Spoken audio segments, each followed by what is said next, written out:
Hey, welcome to the Big Me Kickoff. It has been a while since I've been on these airwaves, but you found me. Here I am at Buckeye Huddle. I'm your host, Kevin Noon. We are just a couple weeks away from the start of the season, and I am excited. I am so excited to be back with you. Thank you for everybody who supported my other show, the Best Noon Sports Show, period. Still have to kind of think about the name of that one. I will continue doing that show. I will now be able to kind of differentiate the shows. There won't be as much bleed over between them. So we'll kind of just get right to it. And, football is in the air. It was in the 70s here in Central Ohio today. I probably should have gone out and mowed the lawn, but I didn't. Getting ready, doing some season preview type work as we get ready to launch the website at Buckeye Huddle. Here is your daily call to action. If you are listening to us on YouTube, be sure to subscribe to this channel. Be sure to subscribe, hit that bell. Don't miss a single thing. If you're listening to us on any of the podcasting platforms, first of all, leave us a 5-star review. That really helps us out. That helps us out with all of our great content and content that is still going to be coming here in the coming days and weeks. And then just go check us out on YouTube as well. Why not get a daily double of Noon's Big Me Kickoff? Now that we got that out of the way, got the accounting out of the way, let's talk a little bit about this upcoming season. We have had the opportunity to go through a couple of Ohio State's. I think they're on 7 or 8 practices at this point. I think it's 7. I think Saturday marks the scrimmage, which will be 8. We're not that far away from the Notre Dame game. At least not that far away from having to start doing install for it. What are your thoughts in terms of where you think this team stands right now? I mean, we've seen limited action. We got a chance through BTN to get to see an entire practice on Thursday, but they did kind of let the older guys go a little bit early. They worked the younger guys. By that point, I had to go inside and go get set up to broadcast Ryan Day's press conference. One thing that I've noticed is that they don't seem to have missed a beat. You bring in 4 new coaches, you bring in a lot of new assistant types, GAs and QCs and PDQ, XYZ, et cetera, et cetera, et cetera. It would be really easy to be like, okay, well, where do we go? What's next? I mean, they do a good job of keeping things moving. Period 1, punt, we go on and go on and go on and go on. And, they had to bring in a number of summer enrollees. So, these guys seem to be getting along okay, but they're still young guys. They've only gone through, less than 10 collegiate practices. So, when you sit there and you hear about what Sonny Styles has been able to do, already being called a secret weapon by Jim Knowles. I mean, that certainly means something. That is something meaningful to me in terms of that. But does that mean that he's a secret weapon in terms of being on a pump block? Because that's something he was able to do very well in high school in Pickerington down the street from me. He was a tremendous special teams guy.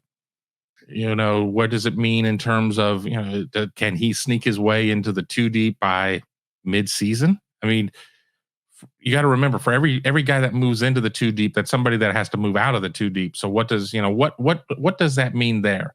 So what kind of expectations do you have out of somebody like Sonny Styles? What kind of expectations do you have out of another true freshman, Caden Curry, who is a guy that always seems to be in on plays, but I mean, he is a little bit undersized, and that's just what it's going to be. But BB Landers was sawed off, so it's not a case of that guys can't necessarily make do with what they got. I mean, there's a lot of I think that there's a lot of upside there with some guys like this, but I urge people to practice patience when it comes to the first year players. The Ohio State is returning a very veteran team in a lot of positions, and you don't want to sit there and have your star players playing less football in order to spread it out. And of course, that's one of the things of why coaches make as much money as they do. You got to figure out the line of how much do you play your vets, how much do you play your young guys, do you maintain red shirts? I mean, I've said it once and I'll say it again. I am not a big red shirt fan under the current system, because right now with the transfer portal, if you're a guy at Ohio State and you burn your red shirt or whatever, and you don't see playing time, you're probably going to transfer at some point. So you use these guys to their fullest ability when you got them. Now, if a guy is not ready to play, you don't put him out there, obviously. But when people start to really worry about, oh, he's he getting close to his fourth game, where do things stand on there? If he's great, he's probably only going to play 3 years. If he's really good, he's probably going to play 4 years. When you get into that fifth year, I mean, yes, there are exceptions. Cameron Babb, who has been hurt for his entire career, needed every single year, and we'll see if he gets out there. All accounts are good. We get to see him go through some drills. I didn't really see him during 7-on-7 that much, or even I think we got to see a little 11-on-11, but I didn't see him in those instances. But you somebody like that needs your 5 years. I can go back. I can go back many years here. Nader Abdallah was somebody who needed every last minute for the light bulb to finally go on, and for the game to slow down, and for it to be there. But generally speaking, I'm not a big fan of trying to slow a guy down just for the sake of the future. And I think a lot of times too, it's a matter of people know what they know. And I know this guy and I want him back, as opposed to going out and being able to use that spot either in the portal or using that spot in terms of high school recruiting to be able to go get somebody who could be better, could fit the system better. Because if a guy's dragging on, sometimes it's depth chart, sometimes it's just he's not a great fit. And that's, and that's fine. You can not be a great fit and still be a really good player. You just might not fit a system. Mookie Cooper didn't fit the Ohio State system, and he found greener pastures in Missouri. And, I don't know if he necessarily put up huge numbers at that, while he's been there, but it wasn't going to necessarily work out at Ohio State. So sometimes you go and you recruit and you realize, well, maybe it isn't a great fit. And that's fine. That's fine. That's why we have a very overactive transfer portal. And I'm a big fan of the portal in those instances. I'm not a big fan of the portal, though, when it comes to my feelings are hurt. I felt like I was promised one thing. It's game 5 of the season. Of my freshman season, and I haven't seen any playing time. I'm hurt. I'm out of here. Or, that third uncle is in his ear saying, dude, you need to get out of here. You can go get yours somewhere else. We're going to have a glut of players that are going to go into the portal or never going to emerge. And again, that's not a case of somebody that's going to Ohio State. Ohio State players land very well. They land very well. It's, your smaller classifications. I mean, I'm not even talking as much as Division I FBS as I'm talking about smaller classifications. Guys go in and then they don't come out. And then they lose their grant and aid. And then, a lot of guys are, maybe first guy, second guy in their family to go to college. And while I do think that sometimes colleges are pumping out a lot of general studies degrees, it's still an opportunity that I think that is important for these guys. So, Ryan Day was asked about transfer reform because there was talk about potentially through the the Division I committee about changing the portals and making it so you could go more than once. And, I think he was talking about a 2-year commitment, and I'm a strong believer in that. I think you should get 2 cracks at transferring unless you have a coaching change. Then I think that opens up some special situations. And then, of course, that opens up the questions there too. Head coach or position coach. You spend more time with your position coach than your head coach. But my point being is I think that you should have to give your initial school a 2-year commitment. I think you need to give them 2 years because you're 18, maybe even 17, young. You maybe not all that worldly. Maybe you're off a farm somewhere. Maybe, maybe you're just somewhere, I know a lot of guys that come to college and have never left a 15-mile square radius of where they're from. It's a whole different world. It's a whole different world for them. So they don't know what they don't know. And they get to school and it's big and scary and difficult. And they're athletes that are equal and better than them. And they're like, well, I don't like this. And they leave. And we hear so many stories about players who get homesick and fight through it and then go on and have all conference, all American type things. It's like, I'm so glad I stuck it through. And we're just giving guys this opportunity to walk away. And guess what? Transfer, school hopping isn't going to make it any better. Going from one school to another school to another school, you're always going to be the new guy. I mean, yeah, you're going to get bigger and stronger just as your body develops, but you're always going to be the new guy. You're not going to gain any confidence. You're not going to necessarily know the system as you go from school to school to school. So I think you need to give a school a 2-year commitment. So what does that mean? I think you should be able to transfer this. The second time I think should be after another 2 years, or at least after you have your degree in hand. And I'm not talking an associate's. I mean, we're talking 4-year schools. I think that you need to sit there and I think at that point, if you have your degree in hand, and then the concern about what does it mean if you go into the portal and you don't emerge, and again, that's not something that I'm as concerned about on the top end. That's not something that necessarily happens.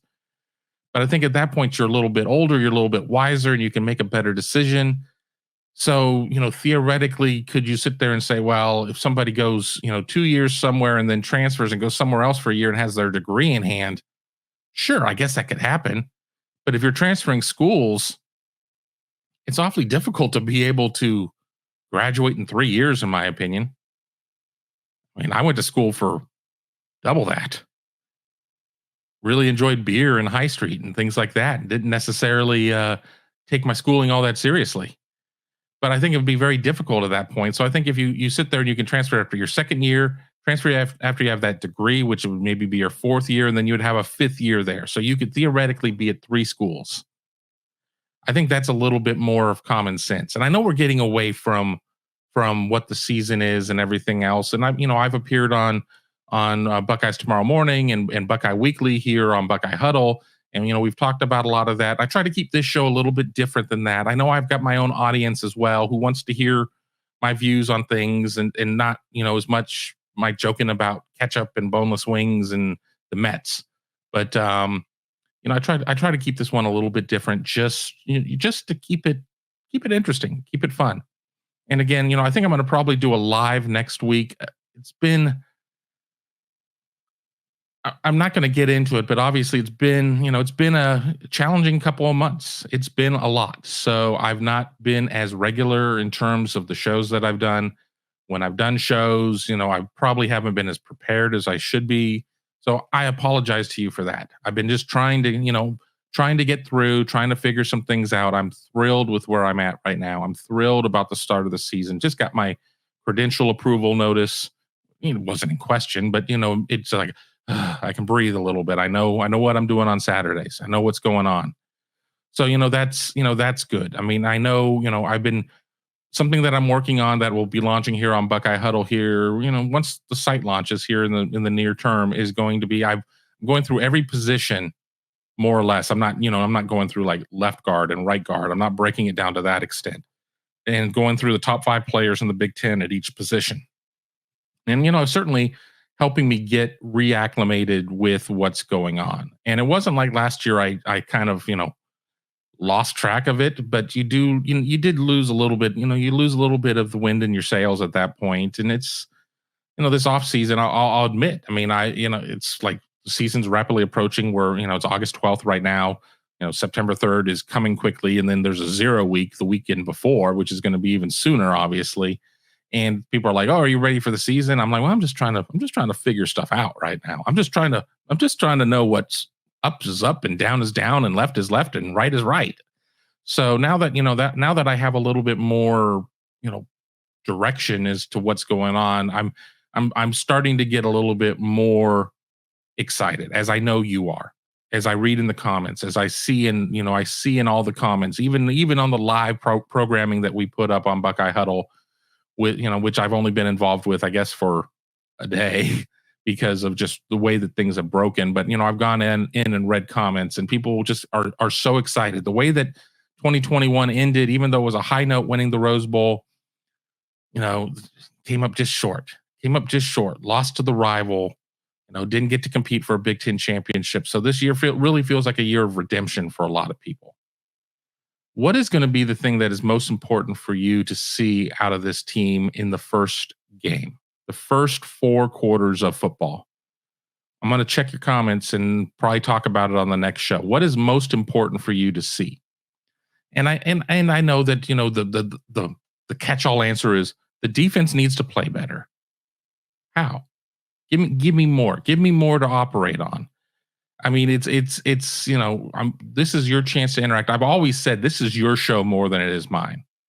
Yes, I talk and I talk and I talk. And when I don't have a guest. And we're going to start bringing guests back on now that things are a little bit more stabilized and I know what platform I'm on. So, look forward to that. It's not always going to be me just yapping away. But, you program this show. You guys tell me what you want to talk about. Now, if you want to sit there and talk about, you know, mid-century architecture, you're probably barking up the wrong tree. I don't know anything about that, but when it comes to talking about Ohio State athletics, I'm good. I can do that. I feel comfortable with that. So we can do that. So your feedback means everything to me. And one way again that we can get that feedback is by making sure you subscribe to the channel, hit that bell, don't miss anything. But be sure to send me those comments because those comments absolutely help me in terms of deciding. And if you don't want to do that, if you're shy and you don't necessarily want to put your comments out there for everybody to see, which I get it. Not everybody is necessarily a live in the public type of guy. Email me. Just email me at kevin@buckeyegrove.com. My old email. Still have it. No reason for me to get rid of it at this point. And I'll try and talk about some things there. I mean, I'll try to, I'll bring it to the show. If you want to remain anonymous, that's fine. Not that I'm not going to give you your email address out there. I don't want anybody's boss getting mad. It's like, oh, I found out that you were watching some podcast at 3:00 on a Tuesday. What's up with that? You're supposed to be sitting there landing these planes, air traffic controller. No, we don't want that for certain. But again, I want your comments. This is kind of this is like a reset for the Big Me Kickoff. This is number one. We're gonna start doing these more regularly. We're gonna start doing mixing in the lives with the tape shows with the guests and everything else. I'm really looking forward to it. At some point you kind of get away from something. I haven't ridden a bike in a long time. I do have a bike in the garage. It's got 2 flat tires, so no real push to ride it right now. But been a long time since I rode a bike, and I was like, I know they say it's just like riding a bike, but it's been a long time. It's been a minute since I've done this show. It's been a month since I've done the Big Me Kickoff. Again, I've done my other show a little bit here and there. We'll try and get on a regular schedule there.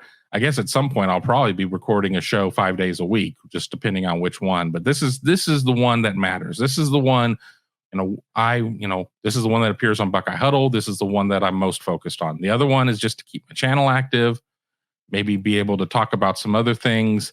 I sometimes read in the comments where people are like, really appreciate the show, but wish you'd stay more on Ohio State. Well, that's fine. We can certainly do that.